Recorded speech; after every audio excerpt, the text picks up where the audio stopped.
Hello friends, मैं आनंद कुमार सिंह आप सभी का हार्दिक स्वागत करता हूं। मैं इस बार 65th बीपीएससी में डिप्टी सुपरिटेंडेंट ऑफ पुलिस यानी कि डीएसपी के रूप में चयनित हुआ हूं। इसमें मेरी खुद की परिश्रम तथा ईश्वरजन, गुरुजनों एवं अग्रजों का आशीर्वाद रहा है। आज हम लोग बीपीएससी पीटी के रिगार्डिंग कुछ बात करने वाले हैं। एक गहन इस पे विमर्श होगी, इसकी स्ट्रैटेजी पे विमर्श होगी। आज हम लोग बीपीएससी पीटी का जिस तरह से कट ऑफ का ग्राफ कंटिन्यूसली ऊपर बढ़ते जा रहा है, ऐसे में कोई भी एश्योर नहीं हो सकता अपने पीटी रिजल्ट को लेके, वो चाहे फ्रेशर हो या जो पहले से लगे हुए हों। बीपीएससी पीटी का कट ऑफ आप कंटिन्यूसली देख रहे हैं कि ऊपर बढ़ते जा रहा है और अनसर्टेनिटी सबके साथ है। वो चाहे पहले से आप इंटरव्यू ही या मेंस ही क्यों ना दिए हों, आप बिल्कुल एश्योर नहीं रह सकते हैं।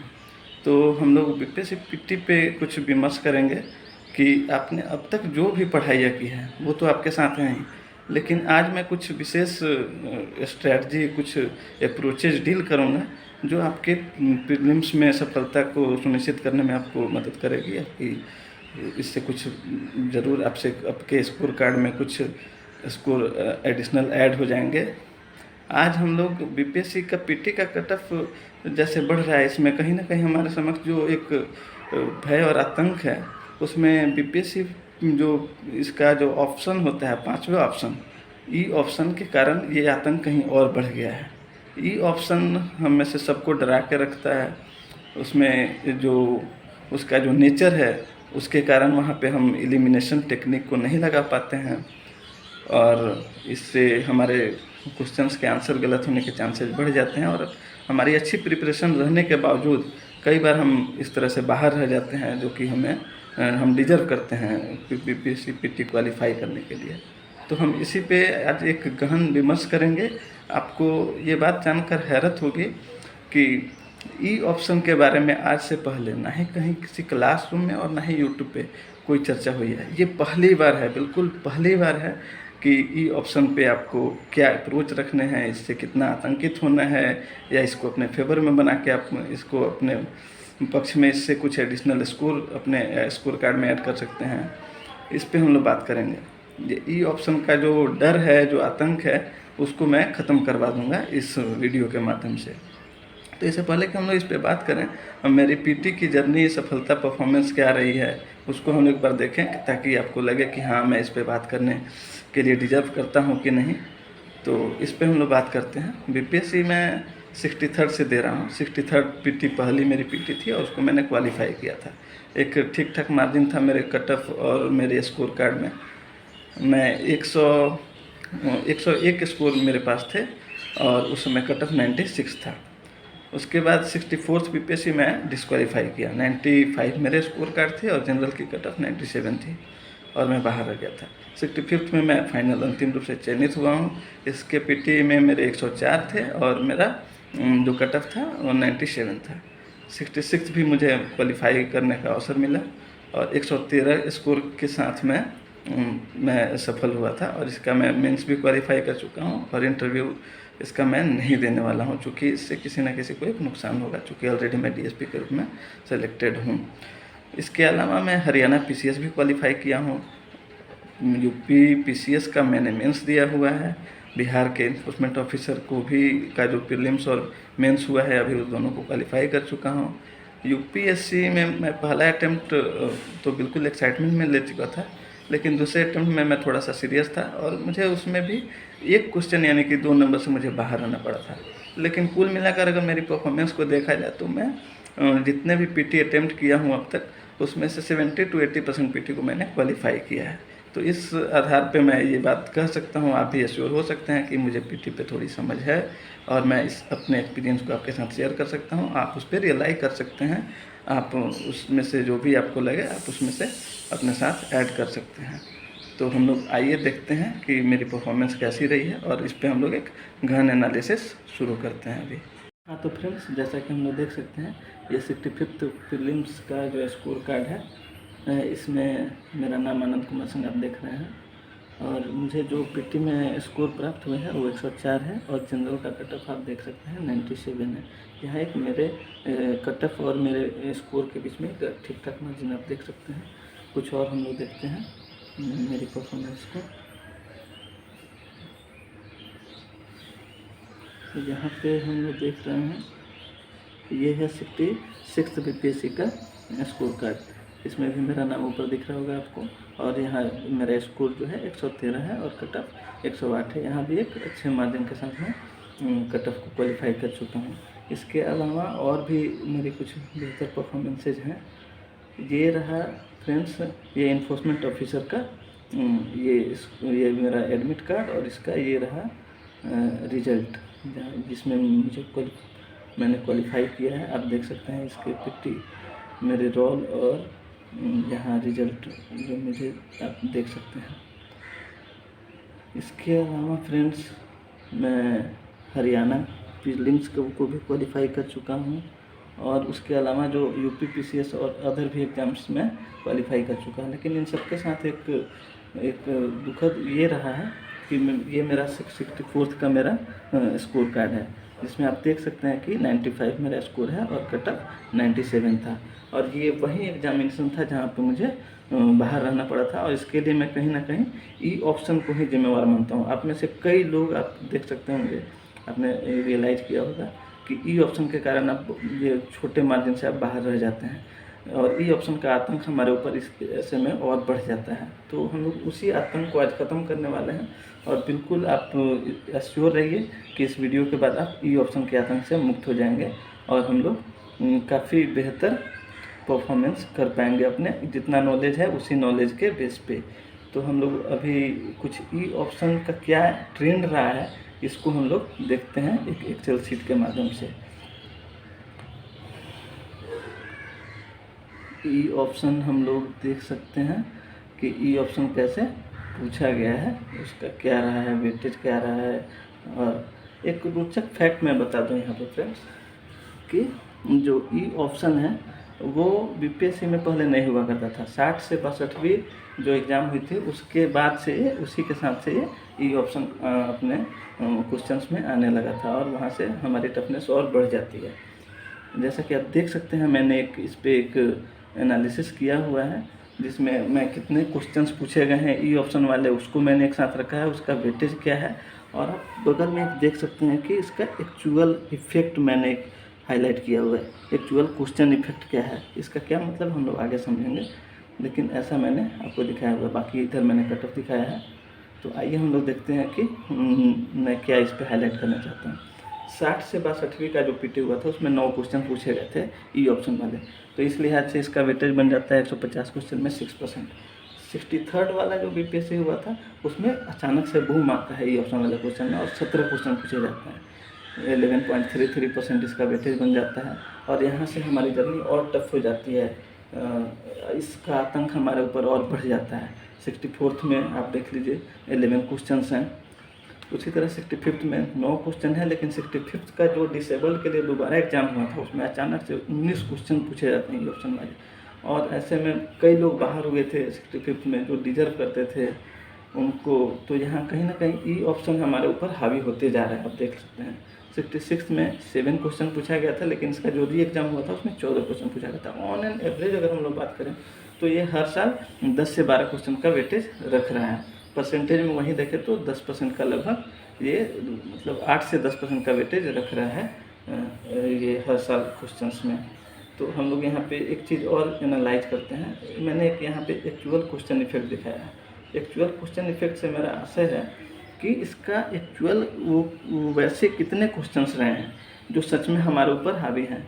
तो मेरे अकॉर्डिंग बस वही जो 2-4 क्वेश्चंस हैं जो एक्चुअल ई ऑप्शन के कारण हमारे ऊपर थोड़े हावी होंगे। बाकी क्वेश्चंस को अगर मेरी टेक्निक्स को अपना लेंगे तो ई ऑप्शन का जो फियर है, जो आतंक है हमारे ऊपर, वो बिल्कुल ख़त्म हो जाएगा, और आपको लगेगा कि ई ऑप्शन तो हमारे लिए फेवरेबल है। इससे डरने की तो बिल्कुल ज़रूरत नहीं है, इससे आतंकित होने की कहीं ज़रूरत नहीं है। और हम लोग इसको अपने फेवर में लेके और कुछ जितना भी हमारे पास नॉलेज है उसी नॉलेज में हम बेहतर परफॉर्मेंस करके अपने स्कोर कार्ड में कम से कम 8 से 10 नंबर एडिशनल ऐड कर सकते हैं। तो हम लोग इसकी अब हम लोग प्रीवियस ईयर क्वेश्चंस के माध्यम से इसको हम लोग समझते हैं कि कैसे ये किया जा सकता है। फ्रेंड्स, आप सबको पता होगा कि ई ऑप्शन के कारण जो सबसे बड़ी चैलेंज है वो है कि हम अपना जो क्वेश्चंस अटेम्प्ट करने के दौरान हम एलिमिनेशन टेक्निक्स को नहीं लगा पाते हैं। ऐसा क्यों है? चूँकि ई ऑप्शन में दो दो सजेशंस होते हैं, एक तो नन ऑफ दीज होता है और दूसरा ये होता है कि मोर देन वन ऑप्शंस। ऊपर से अगर मोर देन वन वाला है उसके लिए भी हमें ई ही ऑप्शन चुनना होता है। तो ऐसे में फ्रेंड्स एलिमिनेशन टेक्निक काफ़ी सीमित हो जाते हैं, इसको लगाना मतलब अनसेफ दिखता है,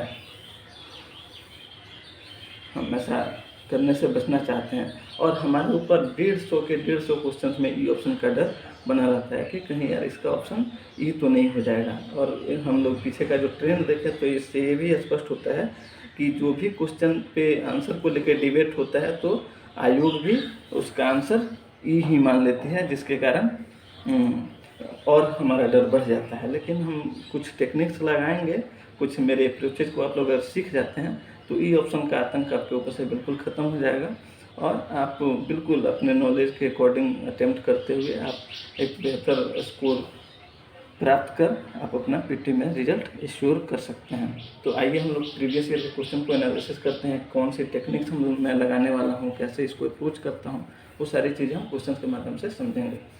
तो आइए हम लोग देखते हैं प्रीवियस क्वेश्चन। जैसे 66 में एक क्वेश्चन पूछा गया है, इनमें से किसने 1857 के विद्रोह में सक्रिय रूप से भाग नहीं लिया था। फ्रेंड्स मैं उन्हीं सारे क्वेश्चंस को मैं दे रहा हूँ जिसका आंसर आयोग ने ई दिया था। बाकी क्वेश्चन को अभी हम लोग डिस्कस नहीं करेंगे, सिर्फ उन्हीं क्वेश्चन को मैं हाईलाइट कर रहा हूँ, क्योंकि हमारा उद्देश्य है कि आपके ऊपर से ई ऑप्शन के आतंक को ख़त्म कर देना और मैं इससे आपको बिल्कुल मुक्ति दिला सकता हूँ। आपको अपना इसी नॉलेज में आप बेहतर परफॉर्मेंस कर सकते हैं। तो इस क्वेश्चन को अगर हम लोग देखें तो ये सबको पता है, जो भी थोड़ा बहुत भी पढ़े हैं उनको पता है कि हाँ नाना साहब इसमें रहे हैं, सक्रिय रूप से एक्टिव रहे थे। बेगम हजरत महल, ये भी आपको पता है। अगर यहाँ पे हम दो हमको पता चल गया तो मोर देन वन ऑप्शन के आधार पर हम ई के तरफ जाएंगे। तो ये तो हम लोग देखते हैं कि आखिर इसको मैंने कैसे किया, कैसे आप कर सकते हैं। यहाँ पे फ्रेंड्स मेरा जो अप्रोच होता है ई ऑप्शन के बारे में, मैं ये मान के चलता हूँ कि ई ऑप्शन है ही नहीं, मैं उसको हाइड कर देता हूँ और फिर मैं ऊपर के जो 4 ऑप्शंस हैं उन पे विचार करता हूँ अपने नॉलेज के बेस पे। मैं फिर से आपको क्लियर कर रहा हूँ कि मैं ई ऑप्शन को मैं कंसीडर करता ही नहीं क्वेश्चन अप्रोच करने के दौरान, उसको मैं हाइड कर देता हूँ और ऊपर का जो 4 ऑप्शन होता है उस पर मैं विचार करता हूँ और फिर मैं अपने नॉलेज को लगाता हूँ। अगर मेरी प्रॉपर नॉलेज ये मुझे एश्योर कर रही है कि हाँ इसका ये आंसर होगा, उसको मैं टिक करता हूँ। और मैं यहाँ पे एक चीज़ और करता हूँ, यहाँ पे मैं जो एलिमिनेशन टेक्निक को मैं फिर से लगाता हूँ। ई ऑप्शन को हाइड करने के बाद मैं बिल्कुल इसमें एलिमिनेशन टेक्निक को लगाता हूँ और अगर मैं उस अप्रोच को यहाँ पे इसी क्वेश्चन में लगाऊँ तो आप देखिए कि कैसे नाना साहब यहाँ इन्वॉल्व हैं, तो वो मुझे लेना है। फिर बी में बेगम हजरत महल, हाँ ये भी हैं। तो यहाँ पे मुझे सीधे सीधे दिख रहा है कि हाँ 2% तो बिल्कुल है। मौलवी अहमदुल्ला, ये भी पता है कि हैं। तो यहाँ मोर देन 2 अगर आ रहा है तो अभी तक जो मेरा ई ऑप्शन हाइड था, जिसको मैंने ढक के रखा था, अब जब मोर देन 1 आ रहा है तो मुझे अचानक से वो ई ऑप्शन मेरे सामने आएगा और मुझे उसको पिक करना होगा। अभी हम और कुछ क्वेश्चंस देखेंगे, वहाँ पे और हमारी क्लियरिटी बढ़ जाएगी कि मैं कैसे अप्रोच कर रहा हूँ और कैसे इसको देखना है। आप यहाँ पे एक क्वेश्चन देख सकते हैं।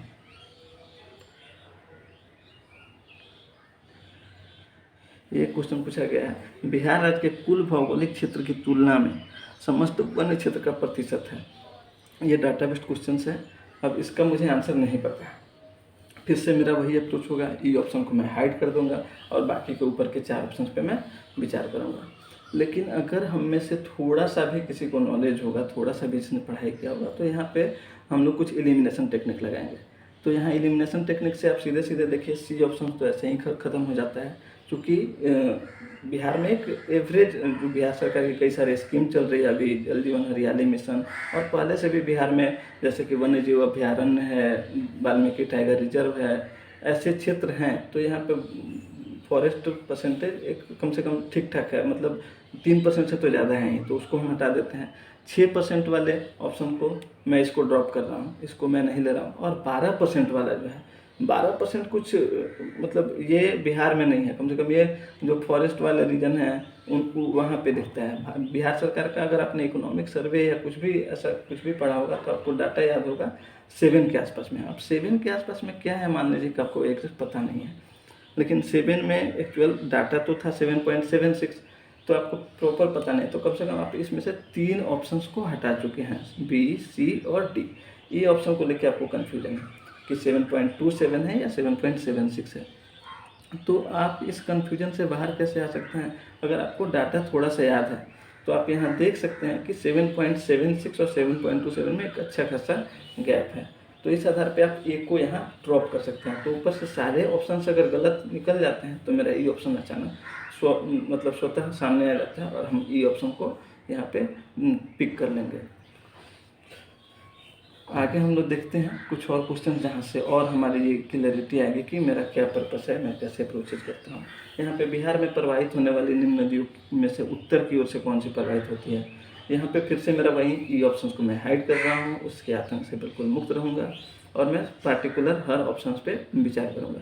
बागमती बिल्कुल उत्तर से आती है, कमला नदी हाँ उत्तर से आती है, ये कोसी की सहायक नदी है, कोसी बिल्कुल उत्तर से ही आती है, गंडक भी उत्तर से आती है। मान लीजिए कि चारों ऑप्शन के बारे में मुझे पता नहीं है, अगर 2 भी ऑप्शन मुझे पता है और मैं ई ऑप्शन को हाइड करके रखा हूँ तो 2 ऑप्शन आ रहे हैं, तो मोर देन 1 के बेस पे अगर मुझे मोर देन 1 ये पता चल जाता है कि मोर देन 1 है तो सीधे सीधे मेरा ई ऑप्शन एक बार सामने आ जाएगा और हम ई ऑप्शन को चुन लेंगे।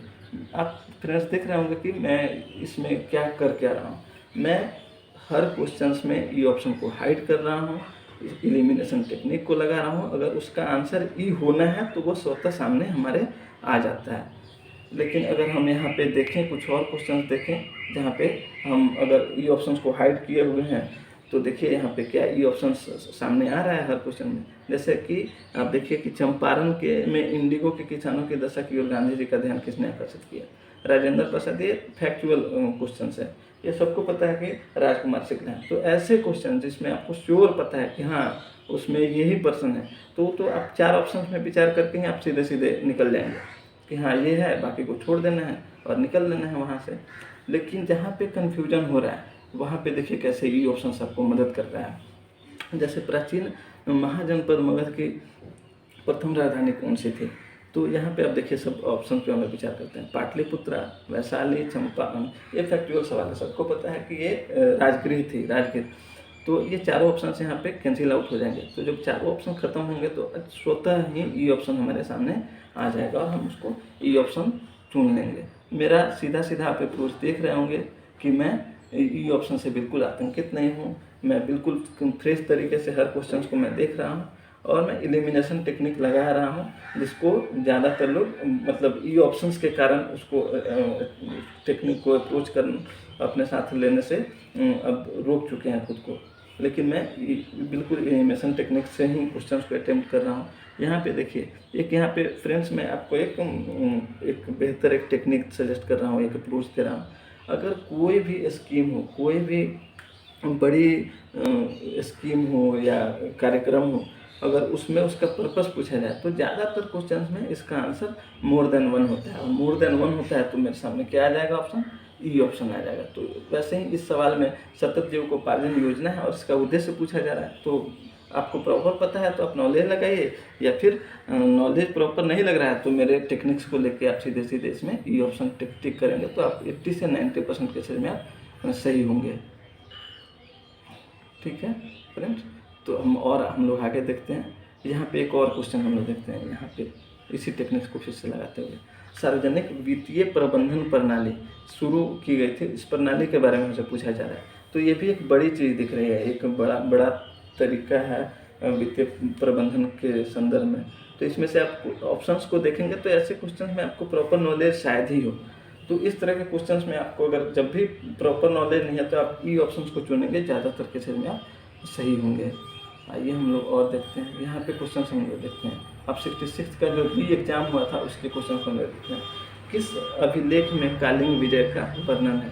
तो यहाँ पे फ्रेंड्स हम लोग देखते हैं कि किस अभिलेख में है। तो ये फैक्चुअल सवाल है, सबको पता है कि यहाँ पे जो अशोक का जो 13वां अभिलेख था उसमें कालिंग विजय का उल्लेख है और इसी में उन्होंने हृदय परिवर्तन की भी बात हुई है। तो इसमें चारों ऑप्शन इस आधार पर कर जाएंगे और आपका स्वतः ई ऑप्शन सामने आ जाएगा। आप बिल्कुल यहाँ क्लियर हो जाइए कि आपको ई ऑप्शन से बिल्कुल नहीं डरना है, आपको फ्रेश अपने नॉलेज को लगाना है, एलिमिनेशन टेक्निक को लगाना है, और अगर उसका आंसर ई होना होगा तो बिल्कुल आपके सामने आएगा। मैं बता रहा हूँ कि ये ऑप्शन आपको फेवर कैसे कर देता है। आप बिल्कुल देख रहे हो कि एक भी क्वेश्चन में हमको ये ऑप्शन के कारण दिक्कतें नहीं हो रही है। भारत का प्रथम गवर्नर जनरल कौन था? तो प्रथम गवर्नर जनरल एक फैक्चुअल सवाल है। सबको पता है कि प्रथम गवर्नर जनरल जो है हमारे विलियम बेंटिक थे, और प्रथम जो वायसराय थे वो कैनिंग थे। तो ये फैक्चुअल, सॉरी, हाँ, ये कैनिंग थे। तो यहाँ पे हम इस अपने नॉलेज को लगा के यहाँ पे चारों ऑप्शन को एलिमिनेट कर देंगे और ई ऑप्शन हमारा आंसर हो जाएगा। तो इस तरह से हम लोग देखते हैं, आगे और कुछ देखते हैं जिससे और हमारी क्लियरिटी आ जाए। यहाँ पे हम लोग देखते हैं कि 1885 में भारतीय राष्ट्रीय कांग्रेस के उद्देश्य क्या थे, कौन सा नहीं है। तो कौन सा नहीं है, तो हम इसको ऐसे जो नहीं वाला सवाल है उसको हम लोग अप्रोच करेंगे कि कौन सा है इस बेस पे। तो हमको दिख रहा है कि इसमें से कम 2-3 ऑप्शन आपको दिखेंगे कि हाँ ऐसा है। जैसे देश के हित की रक्षा करने वाले भारतीयों के बीच संपर्क और मित्रता बढ़ाना, बिल्कुल।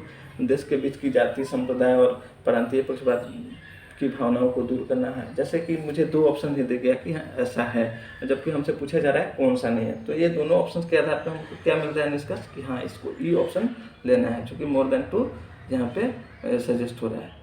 आगे हम लोग और देखते हैं फ्रेंड्स। यहाँ पे हम लोग देखते हैं एक मज़ेदार सवाल है, इस ज़्यादा क्लियरिटी आएगी। तो देखिए यहाँ पे ये सवाल पूछा जा रहा है कि मुस्लिम लीग ने अपना वार्षिक अधिवेशन नियमित रूप से आरंभ किया था। फ्रेंड्स, अगर आपको प्रॉपर याद नहीं है ये, तो कम से कम इतना तो आपको याद होगा कि हाँ इसकी स्थापना मुस्लिम लीग की 1906 में हुई है। लेकिन नियमित रूप से इसका वार्षिक अधिवेशन कब से हो रहा है, इसको लेकर आप डाउट में आ सकते हैं। तो ऑप्शंस आप देखें, ऑप्शन जो भी है 1916 के बाद का ही है। तो अगर हमको इसको थोड़ा सा अप्रोच ऐसे करें कि जो कांग्रेस की स्थापना हुई थी 1985 में, और अपनी स्थापना के साथ ही वो नियमित हो गई थी, तो आप इस बेस पे आप एक लॉजिक बना सकते हैं कि मुस्लिम लीग भी जब स्थापित हुआ होगा तो उसको लीड करने वाले लोग भी बिल्कुल कोशिश किए होंगे कि इसकी नियमित अधिवेशन हो। तो इसलिए अगर 1916 में की स्थापना हुई है तो कम से कम, सॉरी 1906 में स्थापना हुई है तो कम से कम 16 तक का तो वेट नहीं किए होंगे। तो उससे पहले ही ये नियमित हो गई थी, क्योंकि आपको ये जानकारी होगी कि ये 1908 से नियमित रूप से इसकी बैठकें होती थी। तो इस लॉजिक पे हम लोग ऊपर के 4 ऑप्शन को हटा देंगे और ई ऑप्शन हमारा आंसर बन जाएगा। और हम लोग देखते हैं कि ये एक सवाल है, इसको हम लोग देखते हैं कि इसमें एक मज़ेदार क्वेश्चन है, टफ भी है। किसने कहा जब तक यह तीसरी शक्ति अथवा इंग्लैंड यही है, हमारे सांप्रदायिक मतभेद हमें परेशान करते रहेंगे। मुझे लगता है कि ये शायद ही किसी को पता होगा, ये जो हिस्ट्री बैकग्राउंड के हैं उन्हें भी शायद नहीं पता हो। तो इसको हम लोग कंसिडर करते हैं जैसे ए, बी और सी में नाम दिया हुआ है राजेंद्र प्रसाद, अबुल कलाम आज़ाद का, जवाहरलाल नेहरू का, विनायक दामोदर सावरकर का। आपको यहाँ पे अगर कुछ पता नहीं है तो आप अगर ई ऑप्शन को हाइड करते हैं तो ऊपर से किसी को आप चुनेंगे। लेकिन अगर आपको प्रॉपर यहाँ पे नॉलेज नहीं है, किसी को भी आप पिक नहीं कर पा रहे हैं, तो आप गलतियाँ हो सकती हैं। और इसमें से ज़्यादातर लोगों की गलती हुई थी, मैं खुद इसमें शामिल हूँ। लेकिन हम अगर इसका हम लोग बीपीएससी का जो कट ऑफ और देखें तो कट ऑफ अब बढ़ते हुए भी अभी 70 to 71% का कट ऑफ जा रहा है। तो ऐसे क्वेश्चंस जो आते हैं ये ज़्यादातर क्वेश्चंस हमारे लिए गलती करवाने के लिए ही आते हैं।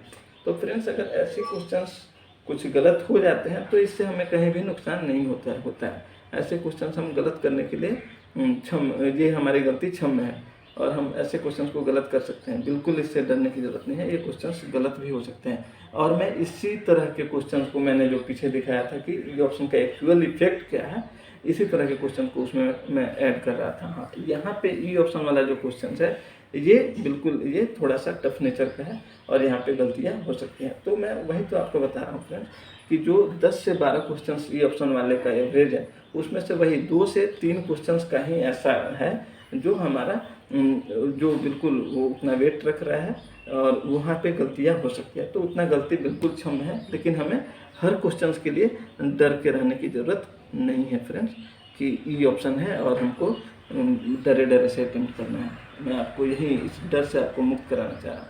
यहाँ पे एक और क्वेश्चन देखें, बिहार का कौन सा शहर 5 पहाड़ियों से घिरा है? 5 पहाड़ियों से घिरा है, आपको प्रॉपर यहाँ पे फैक्ट पता नहीं, हम ई ऑप्शन को हाइड कर रहे हैं। अब एक एक पार्टिकुलर ऑप्शन पे आ रहा है। पटना सबको देखा हुआ है, पटना में पहाड़ियाँ नहीं हैं।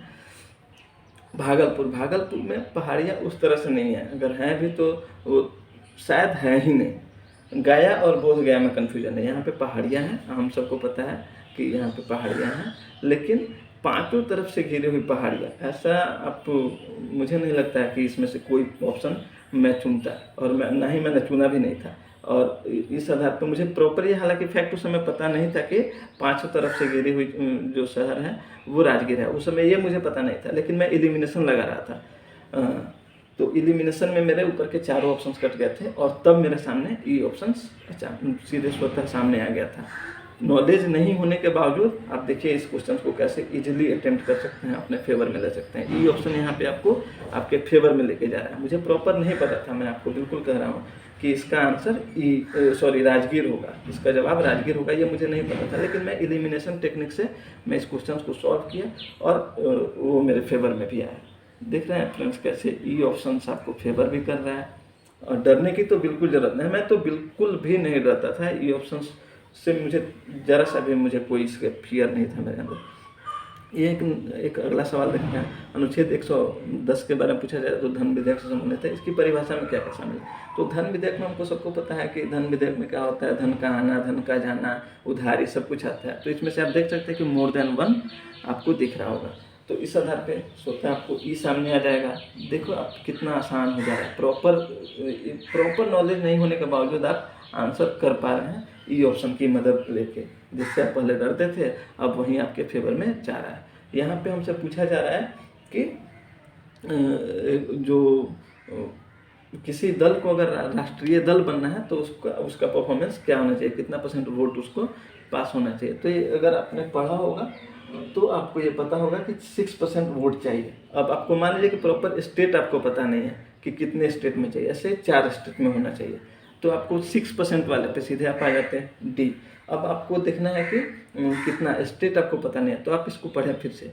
आधे से ज़्यादा राज्यों में वैध वोट का 6%, क्या दोस्त आपको ये लग रहा है कि राष्ट्रीय दल बनने के लिए पूरे भारत में आपको प्रसारित होना पड़ेगा? आपको 6 जो पहले दल थी उसके बारे में भी पता है, जिसमें से रीजनल पार्टियां भी राष्ट्रीय दल के रूप में शामिल थी, जैसे कि कुछ दिन पहले तक अभी बसपा थी, अभी हाल ही में एनपीपी नॉर्थ ईस्ट का जो पार्टी है उसको दर्जा मिला है, तो जो कि सिर्फ नॉर्थ ईस्ट में ही सीमित है। तो इस आधार पे आप डी को भी हटा देते और आपका आंसर आपके सामने ई सीधे सीधे आ जाता है। बिल्कुल डरे बगैर आपका आंसर यहाँ पे सीधे सीधे आपको मिल रहा है। आइए कुछ और सवाल देखते हैं, मज़ेदार सवाल देखते हैं कैसे इसको अटेम्प्ट करते हैं।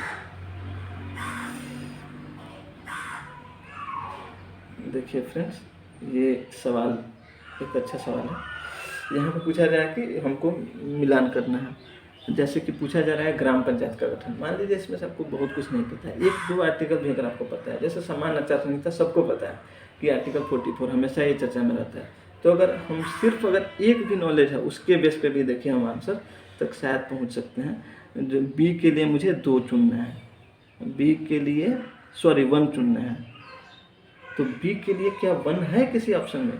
नहीं है, तो सिर्फ एक ऑप्शन से हम पूरे आंसर तक पहुंच जा रहे हैं। बी के लिए A1 कहीं नहीं है, तो ऊपर का चारों एलिमिनेट हो गया और सीधे सीधे हमारे समक्ष ई ऑप्शन सामने आ जा रहा है। एक और यहाँ पे मज़ेदार सवाल हम देखते हैं। ये सवाल है, दंडकारण्य क्षेत्र किस राज्य में स्थित है? दंडकारण्य क्षेत्र फ्रेंड्स, ये तो हमको पता है कि हाँ ये उड़ीसा और छत्तीसगढ़ की तरफ है। अगर हमको ये पता है कि सिर्फ उड़ीसा में कोई एक फॉरेस्ट शायद ही सीमित रहती है, अगर बॉर्डर एरिया पे हो तो सिर्फ एक क्षेत्र में शायद ही सीमित रहता है। इसका फैलाव उड़ीसा, छत्तीसगढ़, आंध्र प्रदेश तक है, तो सीधे सीधे मोर देन 1 के बेस पे हम लोग यहाँ ई ऑप्शंस को चुन रहे हैं। तो आप देख रहे होंगे कि ई ऑप्शन ना कि आपको डरा रहा है बल्कि आपको आसान बना रहा है आपके एग्जाम को। और देखते हैं, यहाँ पे एक अच्छी सवाल है और यहाँ पे ये भी फिर से ई ऑप्शन का जो वेट है वो यहाँ प्रूफ हो रहा है। जैसे देखिए यहाँ पे निम्न में से कौन सा जोड़ जो है बेमेल है, कौन सा जोड़ हमको देखना है कि सही नहीं है। ये जनजातियाँ हैं और उसका क्षेत्र दिया गया है, किस क्षेत्र में पाया जाता है। तो इसमें से हमको कुछ भी अगर नहीं पता तो कम से कम इतना तो हम डी ऑप्शन पे हम लोग देखें तो किर्गिज है, तो किर्गिज किर्गिस्तान में होता होगा, और किर्गिस्तान कहाँ पे है? मध्य एशिया में। तो मुझे एक डी ऑप्शन दिख गया कि हाँ वो सही है। अगर कुछ भी हमको आइडिया नहीं लगेगा तो हम यहाँ डी ऑप्शन को लेने के लिए अब तैयार हैं। लेकिन कुछ और हम विचार करते हैं। सकाई मलेशिया, मान लीजिए हमको नहीं पता है। हाँ, मसाई के बारे में कुछ आइडिया है हमको कि अफ्रीका के क्षेत्र में है। बेडाइन के बारे में मुझे कोई आइडिया नहीं। अगर आपको मसाई और सकाई में से कुछ भी थोड़ा सा भी आइडिया है तो आप यहाँ पे मोर देन वन के बेस पे ई ले सकते थे। लेकिन आप देखिए, आपको मान लीजिए कि नहीं पता है, बिल्कुल नहीं पता है, ऊपर से डी के बारे में तो आप कुछ आइडिया लगा पा रहे हैं, बाकी के बारे में नहीं लगा पा रहे हैं। तो यहाँ पे आप क्या करते हैं? डी को पिक करते हैं। तो डी को पिक करते तो यहाँ गलतियाँ हो सकती थी।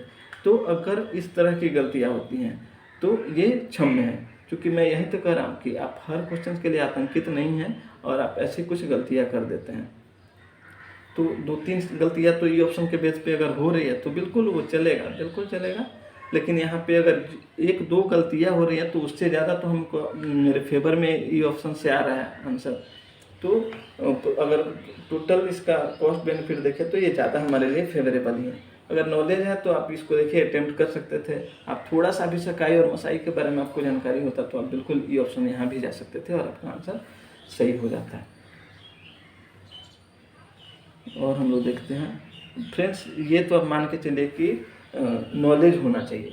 आप सीधे सीधे बिल्कुल कुछ भी नहीं जानते हैं तो आप नहीं कर सकते हैं। ये अगर आपको भ्रम है तो इस भ्रम से आपको बाहर आना होगा। नॉलेज होगा तभी आप कोई सा भी टेक्निक लगाएंगे और वो आपका काम करेगा।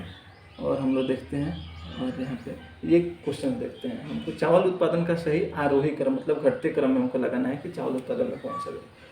तो सबको पता है कि चावल सबसे ज़्यादा उत्पादित होती है वेस्ट बंगाल में। तो इसमें से वेस्ट बंगाल कोई भी ऑप्शन नहीं है, तो उसको कंसिडर नहीं करना है। उसके बाद पंजाब है, ठीक है, पंजाब हमको पता है कि हाँ वेस्ट बंगाल के बाद पंजाब होता है। और उत्तर प्रदेश है, पंजाब और उत्तर प्रदेश में यहाँ पे चावल का उत्पादन होता है अच्छे से। तो हम लोग देखते हैं कि ये क्या बन रहा है यहाँ क्रोनोलॉजी। तो ये अगर हम लोग ये ऑप्शन पे विचार करें तो हाँ पंजाब है, उत्तर प्रदेश है, ये क्रोनोलॉजी अभी तक ठीक दिख रहा है। लेकिन राजस्थान में चावल की खेती नहीं होती। आपको सबको पता है कि चावल की खेती के लिए आपको ये पानी थोड़ा सा ज़्यादा चाहिए। तो राजस्थान में तो बिल्कुल नहीं होता होगा। अगर हरियाणा की तुलना में, हरियाणा में इरीगेशन की ठीक ठाक फैसिलिटी है, तो यहाँ पे ये ख़त्म हो जाता है। इसी आधार पे अगर पंजाब को ऊपर रख के देखें तो मेरे पास 2 ऑप्शन बचा है, ए और डी। तो अब डी पे हम लोग विचार करें तो डी में तो सीधे सीधे गलत हो जाएगा, क्योंकि राजस्थान को उत्तर प्रदेश से पहले रखा गया। तो यहाँ पे आप देख सकते हैं कि सारे के सारे ऑप्शन से एलिमिनेट हो गया और आपका आंसर ई आ गया आपके समक्ष। आप देख रहे हैं कितना आसानी से हम लोग एलिमिनेशन टेक्निक्स को लगा रहे हैं। अभी हम लोग देखते हैं 65 के क्वेश्चन को। इनमें से कौन गुप्त काल में औषधि के क्षेत्र में अपने कार्य के लिए जाने जाते थे? तो इसका सवाल सुश्रुत सबको पता है कि हाँ, और ये मेडिकल सेक्टर से थे, औषधि पे इनका ज्ञान था। तो ये तो आप रख लेंगे। अगर आप सीधे सीधे इतना ही लगाते तो आपके पास ये आंसर है। अब हम लोग एलिमिनेशन लगाते हैं। शूद्रक, हाँ शूद्रक के बारे में हमको पता है कि शूद्रक कथाकार थे जिन्होंने मृच्छकटिकम लिखा है। यहाँ से कैंसिल हो गया, ये मेरे साथ है। और बी और डी को लेकर हमारे पास कंफ्यूजन है। सौमिल के बारे में मैं सच बताऊँ तो मुझे बिल्कुल नहीं जानकारी थी, और ना ही सोमक के बारे में। तो मैं इसका आंसर क्या अभी बना रहा हूँ, ए बना रहा हूँ। और मैंने अपने आंसर में भी ए ही लगाया था और मेरा ये आंसर गलत हुआ था। तो अगर आपको कुछ भी आइडिया है सौमिल सोमक के बारे में तो आप सीधे सीधे यहाँ पे थोड़ा सा भी अगर आपको हिंट कहीं से मिलता तो आपको सीधे सीधे दिख जाता है कि मोर देन वन के आधार पे ई हो जाता है। लेकिन अगर आपको मेरे जितना ही नॉलेज होता तो आप भी यही लगाते और ये गलती हो जाती। तो ये गलतियाँ क्षम्य है। आप इसके आप देख रहे हैं कि एक गलती होने के बावजूद भी मेरे पास ठीक ठाक स्कोर था। तो एक आध गलतियाँ तो बिल्कुल चलेंगी, और आपका कोई भी ऐसा टेक्निक नहीं है कि आपको 100% आपका परफॉर्मेंस आपको दिला दे। बस हम लोग कर क्या रहे हैं, नॉलेज जितना है बस उसी को अप्रोच करने का हम लोग तरीका बदल रहे हैं। और कुछ हम लोग ऑप्शंस को देखते हैं। जैसे यहाँ पे देखिए, सरकार की संसदीय व्यवस्था के विषय में निम्नलिखित में से कौन सा वक्तव्य सही है? विधायिका न्यायपालिका के प्रति जवाबदेह है? नहीं, यहाँ पे ऐसा नहीं है। न्यायपालिका के प्रति विधायिका की जवाबदेही नहीं होती है। विधायिका कार्यपालिका के प्रति जवाबदेह, ये तो बिल्कुल उल्टा केस है। कार्यपालिका विधायिका के प्रति जवाबदेह होती है, आपको ये बात पता होगा। और विधायिका और कार्यपालिका दोनों स्वतंत्र हैं? नहीं, दोनों स्वतंत्र नहीं, आपस में जुड़े हुए हैं और दोनों एक दूसरे को चेक बैलेंस करते हैं। राष्ट्रपति न्यायपालिका के प्रति जवाबदेह है? नहीं, तो आप देख सकें कि ऊपर के सारे ऑप्शन एलिमिनेट हो गए, सारे के सारे ऑप्शन गलत थे और आपके समक्ष सीधे सीधे ये ऑप्शन आ जा रहे हैं। मतलब आप एलिमिनेशन लगाएं और अपने आंसर को बिल्कुल श्योरिटी के साथ अपने फेवर में ला सकते हैं। और हम लोग देखते हैं एक यहाँ पे क्वेश्चन और हम लोग देखते हैं फ्रेंड्स। ये देखिए, सामुदायिक विकास कार्यक्रम का क्या उद्देश्य है। ये फिर से एक बड़ा कार्यक्रम था, भारत सरकार ने 1952 में सामुदायिक विकास कार्यक्रम चलाया था और उसका उद्देश्य पूछा जा रहा है। तो निसंदेह इसमें अगर आपको नॉलेज है तो नॉलेज लगाइए, या फिर मेरी टेक्निक को लगा के आपका नॉलेज अगर आपके साथ नहीं दे रहा है तो आप ऐसे क्वेश्चन में आप ई ऑप्शन लगा लेंगे, आपके आंसर 80 to 90% चांस होगा कि आपके आंसर सही होंगे। यहाँ पे देखिए फ्रेंड्स, यहाँ पे पूछा जाए दाब का मात्रक है। दाब का मात्रक आपको सब होता है, दाब बराबर होता है फोर्स बाई एरिया। फोर्स के लिए आपको क्या मिलेगा, आपको केजी मीटर पर स्क्वायर, केजी पर मीटर स्क्वायर। और एरिया के लिए होगा सॉरी फोर्स के लिए आपको मिलेगा केजी मीटर पर सेकेंड स्क्वायर, और इसके लिए मिलेगा आपको पर मीटर स्क्वायर। तो आप अगर आपको ये पता होता है इसका फोर्स बराबर क्या होता है, सॉरी दाब बराबर क्या होता है, ये पता होता तो आप इसको सॉल्व कर सकते थे। तो थोड़ा सा तो नॉलेज होना ही चाहिए। आपका कोई भी टेक्निक आपके नॉलेज के बेस पे ही काम करता है। तो आप इसका आंसर अगर आप इसको सॉल्व करते, मैं इजीली सॉल्व कर लिया था, तो इसका आंसर ऊपर का चारों कट जाता था और ये आंसर इसका बन जाता है। ये एक सवाल देखिए जिसमें से कई लोगों ने गलती किया था। सूर्य का प्रकाश पृथ्वी पर पहुंचता है, तो सबको पता है कि यहाँ 8 मिनट होता है, 8 मिनट और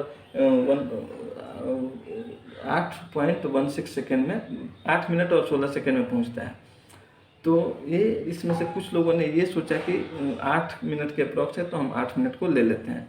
लेकिन फ्रेंड्स, चूँकि स्पीड ऑफ लाइट है तो 1 सेकेंड में 3 लाख मीटर वो जर्नी कर लेता है। तो यहाँ हमको सेकेंड को भी कंसीडर करना है। इस आधार पे आपको देखिएगा तो चारों ऑप्शन, 3 तो ऐसे ही कट गया था, सी को लेकर हम थोड़ा सा कंफ्यूज थे और सी भी बाहर हो गया, इसका आंसर ई बन गया था। और हम लोग देख लेते हैं और हम लोग को क्या करना है। ग्रीन हाउस गैसों के मुख्य घटक होता है। तो ग्रीन हाउस गैस मतलब किससे हमारा जो ग्लोबल वार्मिंग हो रहा है इसको देखना है।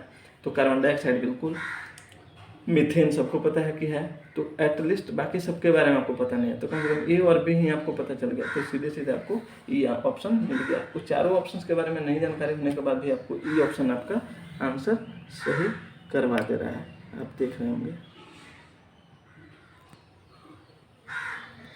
तो इसलिए इस आधार पर हम देख रहे हैं कि ये ऑप्शन हमारे फेवर में ही जा रहा है, ना कि इससे दिक्कतें आ रही हैं। ये एक देखिए साहब, मनुष्य के शरीर के किस अंग में लिम्फोसाइट का निर्माण होता है। आपने प्रॉपर पढ़ा है तो बहुत अच्छी है, नहीं तो आप इसमें थोड़ा सा टेक्निक लगा सकते हैं। लिम्फोसाइट एक ऐसा लिक्विड होता है शरीर में जो हमारे शरीर में WBC का स्रोत होता है, WBC से निकलता है। तो इसमें इसका अगर आपने पढ़ा है तो आपको पता होगा कि बून मैरो में बनता है।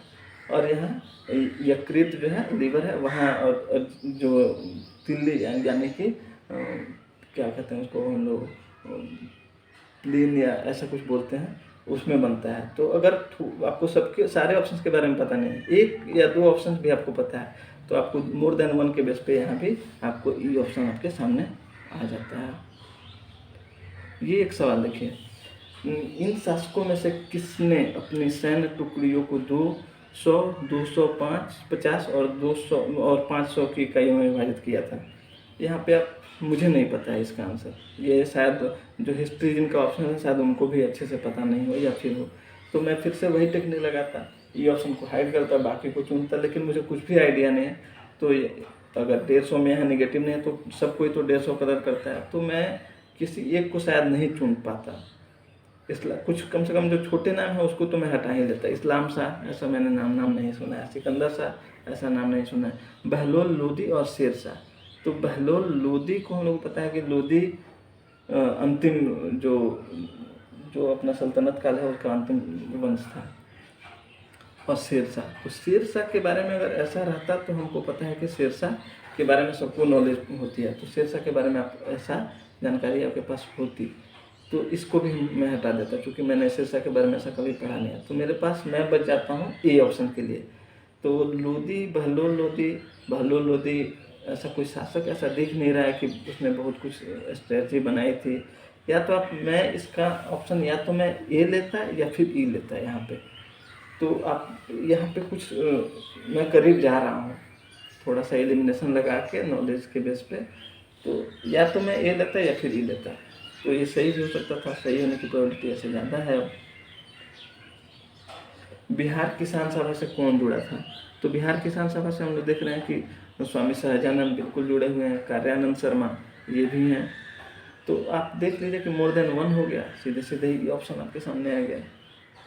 मतलब कुल मिला के आप देख रहे हैं कि यहाँ आसान ही होते जा रहा है ये ऑप्शन के कारण। थोड़ा सा भी नॉलेज है तो आप सीधे सीधे आप पहुँच जा रहे हैं आंसर की तरफ। मेक इन इंडिया उद्देश्य पूछ रहा है, तो मैं इसको सीधे सीधे ई ले लूँगा। औद्योगिक विकास के लिए प्रोत्साहन नहीं है, तो कौन सी है उसको हम लोग चेक करेंगे। मेक इन इंडिया से औद्योगिक विकास होती है, ईज ऑफ डूइंग बिजनेस से होती है, स्टार्टअप इंडिया से होती है। मोर देन वन हो गया तो नहीं पूछ रहा है, तो इस आधार पर भी मुझे ई ऑप्शन मिल जा रहा है। तो यहाँ पे ही मेरा आंसर यही हो जाएगा। यहाँ पे पूछ रहा है कि निम्न में से कौन से कृषि उत्पादकता बढ़ाने का रास्ता है। तो यहाँ पे देख रही हमको एक सा पूछा है, तो कुशल सिंचाई बिल्कुल, गुणवत्ता युक्त मोर देन वन हो गया तो सीधे सीधे ई ऑप्शन हो जाएगा। मनरेगा का उद्देश्य पूछ रहा है, फिर से मैं वही टेक्निक लगा के यहाँ पे निकल लूँगा।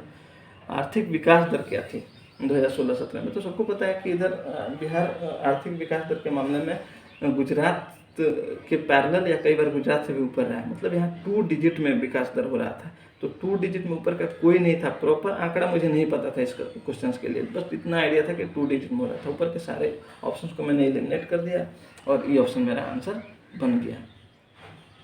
निम्न में से किसका पीएच मान 7 है?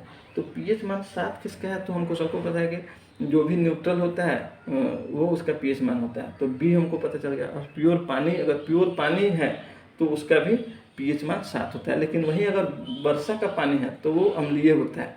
लेकिन यहाँ शुद्ध पानी पूछ रहा है तो मोर देन 2 दिख रहा है, सॉरी मोर देन 1 हो जाएगा, ए और बी। तो इस आधार पे मेरा आंसर ई हो जा रहा है। अब थोड़ा सा नॉलेज लगाइए और थोड़ा सा इस टेक्निक को लगाइए। आप देखिए आपका जितना भी स्कोर बन रहा था, आपके स्कोर कार्ड में आप बिल्कुल रियलाइज करेंगे कि आपके उसी नॉलेज पे आपके स्कोर कार्ड में कम से कम 5-7 सवाल तो बिल्कुल ऐड हो जाएंगे। उसके बाद आप देखिए यहाँ पे ग्रीन हाउस गैस के मुख्य घटक कौन है? ऊपर ही हम लोग ऐसा सवाल एक बार देखे थे, उस आधार पे यहाँ पे फिर से आप इसके आंसर को आप कर लिए। यहाँ पे हम लोग देखते हैं 63rd,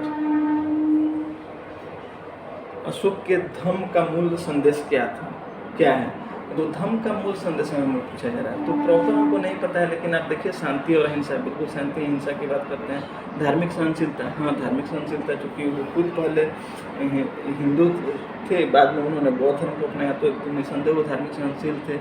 राजा के प्रति वफादारी, इस पर आप डाउट कर सकते हैं, क्योंकि ऐसा कुछ वहाँ नहीं है। बड़ों का सम्मान, हाँ बड़ों का सम्मान, मोर देन 1 हो रहा है और इसका आंसर ई आप ले सकते हैं और आपका आंसर सही है। यहाँ पे देखिए बम्बई प्रेसिडेंसी एसोसिएशन की स्थापना किसने की थी? आपको यहाँ पे कई लोग थे, जिसमें बम्बई प्रेसिडेंसी में फिरोज शाह मेहता थे, केटी तैलन थे, तैयब जी थे। ये 3 लोग तो बड़े नाम थे। आपको 3 में से तीनों पता नहीं है, अगर 2 भी पता है तो आपको क्या मिलेगा?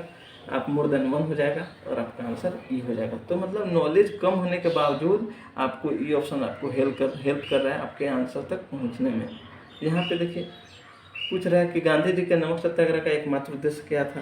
तो एकमात्र उद्देश्य, नमक सत्याग्रह कितनी बड़ी इवेंट थी आपको पता है, तो इसमें एकमात्र उद्देश्य नहीं हो सकता है, इसलिए मोर देन 1 होगा और आपको आंसर ई लेना है। भारतीय राष्ट्रीय कांग्रेस ने किस गोलमेज सम्मेलन में भाग नहीं लिया? आप सबको पता है कि पहले में लिया था, बाकी किसी में भाग नहीं लिया था। किस में भाग नहीं लिया था? हाँ, तो हम सबको पता है कि प्रथम, द्वितीय, तृतीय और सभी में भाग लिया। तो सभी में भाग नहीं लिया था, ये भी है। द्वितीय में भी भाग नहीं लिया था, तो मोर देन 1 हो गया, तो इस आधार पर इसका आंसर ई बन जाएगा। फ्रेंड्स, ये वीडियो लंबा होते जा रहा है, इसलिए हमको इसके बारे में एक और वीडियो हम लोग को देखना पड़ेगा, जिसमें हम लोग देखेंगे इसके बारे में और काफ़ी स्मार्ट एनालिसिस का किया गया है, जिसमें आप देख सकते हैं कि इसका एक डीप एनालिसिस किया गया है। डीप एनालिसिस किया गया है सेगमेंट वाइज कि किस सेगमेंट से कितना सवाल ई ऑप्शन वाला है। और यहाँ पे मैं काफ़ी एक बहुत ही शानदार यहाँ पे कंक्लूजन निकाला हुआ है कि किस सेगमेंट में ई ऑप्शन वाले बिल्कुल क्वेश्चन नहीं पूछे गए हैं, कहाँ पे आपको ई ऑप्शंस के लिए तो बिल्कुल नहीं जाना है, उस पर हम लोग देखेंगे। और एक हम लोग इस पर निकाले हैं कि इसका फाइनल कंक्लूजन क्या है, फाइनली हम लोग इसमें क्या हम लोग कंक्लूड किए इस पूरे वीडियो के माध्यम से, या ये जो ई ऑप्शंस का हम लोग एनालिसिस कर रहे हैं, और हम लोग कैसे ई ऑप्शंस वाले क्वेश्चन को, ये पूरे 150 क्वेश्चन को कैसे अप्रोच करेंगे, जिससे आपको आपके नॉलेज के बेस पे ही आपके स्कोर कार्ड में कम से कम 5 से 7 सवाल आपके ऐड हो जाएंगे और आपकी सफलता ज़्यादा श्योर हो जाएगी। फ्रेंड्स, इसके साथ ही हम लोग कुछ और भी टॉपिक्स पे बातें करेंगे जो काफ़ी गंभीर है। आपके नॉलेज जितना है उतना ही नॉलेज में आप ज़्यादा कुछ और स्कोर अपने साथ जोड़ सकते हैं। जैसे कि फ्रेंड्स, हम जब 2 ऑप्शंस में जब कंफ्यूज हो जाते हैं कि बाकी 2 को तो हटा चुके रहते हैं, लेकिन 2 ऑप्शन में जब कंफ्यूज हो जाते हैं तो उसमें से हम सही आंसर को कैसे चुनें, ये काफ़ी मज़ेदार वीडियो होगा। 2 में से हमको सही कैसे चुनना है।